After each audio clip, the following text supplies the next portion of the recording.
Are either of you, this is for both of you, concerned that the reduction in funding for SNAP and the reduction in eligibility for SNAP will reduce access to food for children and families on those programs or who have been kicked off of those programs? The only people kicked off of SNAP were people who were not eligible for it. It was illegal for us to pay to give them. They were not eligible because their income is too high or because they were illegal aliens, and legally we're not allowed to give them that. So, I don't think it's going to have that much effect. Yeah, he's lying right there. Maybe not about the I don't think it'll have that much effect. He's an idiot who's not qualified for his job. He might just be that dead wrong, but those are not the only people that have been kicked off the program. Many kids who were fully eligible to be on the program are not going to get the funding anymore. And so this is yet more hypocrisy from RFK Jr. Oh, he can have all the roadkill he can eat, but many kids around the country are not going to have the meals that previously they had access to. So let's jump into the actual numbers. This is the sort of thing you'd hope a person in RFK's position would be familiar with. He's not. Maybe he'll watch this video. A new analysis by the Center on Budget and Policy Priorities found that SNAP enrollment nationwide has fallen to a 17-year low following enactment of the Trump GOP budget, which will cut the program by around $190 billion over the next decade. You obviously lose out on a lot of SNAP benefits when you cut it by $190 billion. But what you get is that some of the richest people in the world are a little bit richer than they were before. They have a little bit more money that they could never ever spend if they lived 100 lifetimes. So, priorities and all that. Anyway, one of the policy analysts at CBPP said, not much effect based on available data from 25 states. We estimate that well over 1.5 million kids specifically nationwide have lost SNAP in the wake of the unprecedented cuts in that reconciliation law. Many of those kids and their families lost SNAP despite still being eligible. Now that's across the entire country. Let's focus on one state. So Ohio is a state, important in its own right, but also specifically in the midterms. So more than 100,000 Ohioans, including more than 50,000 children, have lost their SNAP benefits. Ohio is expected to lose 51,000 jobs and $5.3 billion from the state economy in 2029 as a result of this lost funding as well. That, by the way, is not the only problem for the state, thanks to Donald Trump and his law, his budget law. Medicaid work requirements, which are part of the One Big Beautiful Bill Act, could cause 356,000 people in Ohio to lose their health care coverage, and about 113,000 have already lost their coverage after the tax credits expired late last year.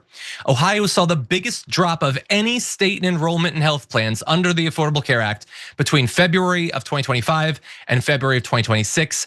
Nearly 1 in 3 lost their health coverage as a result of that. And I'll just throw out here, so they cut the SNAP benefits and then they're like, no, nobody lost food. Yeah, we take $190 billion, nobody lost food. Just like Elon Musk cut all of the foreign aid funding, not a single person died. We wanna have our cuts, but we don't want to acknowledge the damage of it. There's another version of that. So they're encouraging people not to get vaccines. We know that disease rates are skyrocketing. And now it looks like, we don't know 100% for sure, that 2 people in Pennsylvania died as a result of contracting measles, when we now have measles rates that are the highest they've been in 3 decades, by the way. And so RFK Jr. puts out this novel on social media being like, no, I don't even think they really died. I don't even think they were really there. I think Josh Shapiro's, he's being kind of stupid about it. He's getting too excited about the measles thing. Again, this is what they do to you. They tell you you don't need this help. And then when it turns out that you do and you're suffering, they've already moved on, they ignore you. They tell you, don't get the vaccine, don't do all this stuff. And then when you die from it, they deny that you even existed.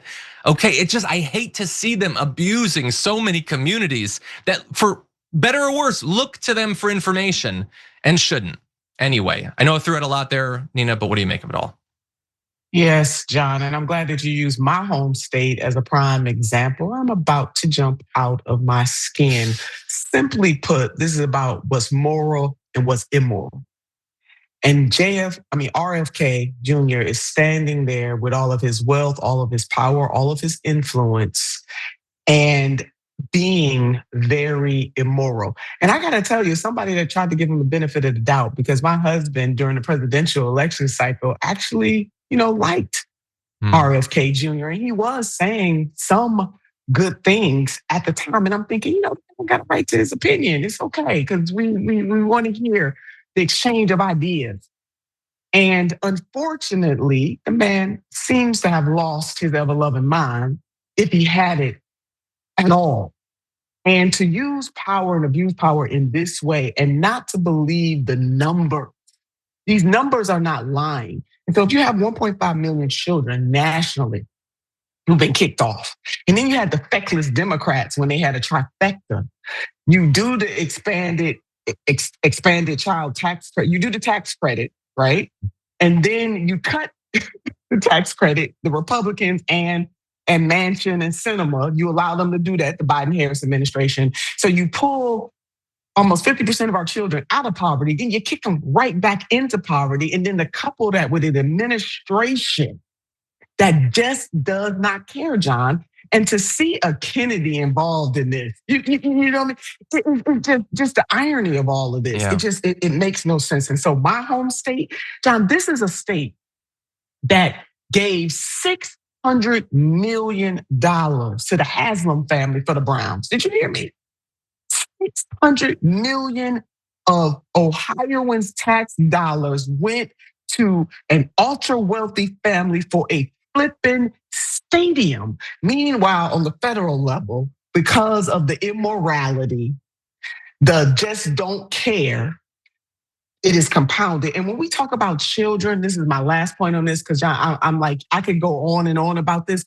But when we talk about children, John, we often hope that people's hearts are going to be touched a little more when we say that children are impacted. But what we are finding, from American children suffering to children in Gaza suffering to in the Sudan and all the other places, it really doesn't matter to a certain group of people whether it's their children. And when children are poor, by deduction, we know that their parents are poor, the communities that they live in are struggling. So when we say children, we really do mean the entire family. Shame on RFK Jr. for doing this. Shame on him.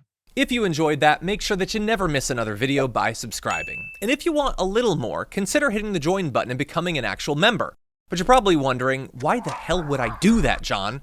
First off, calm down. The stakes in this are very, very low. But also, when you click the join button and you become a member, you get access to bonus content that I make every week, and it's a ton of fun.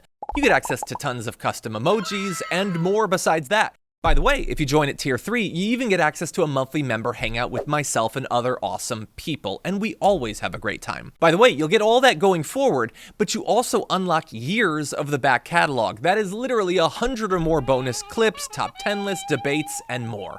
What are you waiting for? Click the join button below. Your support powers our show, and we couldn't do it without you. Or at the very least, I wouldn't really want to try. Viewers like you keep me here. So thank you in advance for joining.